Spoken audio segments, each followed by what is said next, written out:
Hello friends, இன்றைக்கி ஹெல்தியான snack recipe தான் பண்ண போகிறேன்.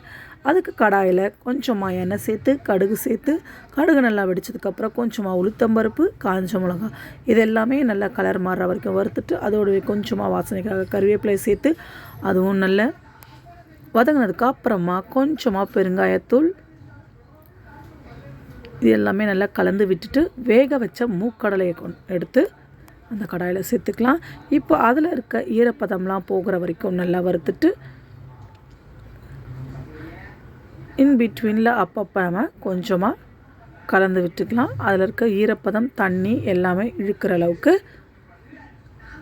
நம்ம கலந்து விட்டுக்கலாம். ஆல்ரெடி மூக்கடலையை வேக வைக்கும் போதே உப்பு சேர்த்தாச்சு. ஸோ அதனால் நீங்கள் மறுபடியும் உப்பு சேர்க்க வேண்டாம். காரத்துக்கு நீங்கள் வேணால் மிளகாய்த்தூள் ஆட் பண்ணிக்கலாம். அப்படி இல்லைன்னா தாளிக்கும் போதே பச்சை மிளகாயை சேர்த்துக்கலாம்.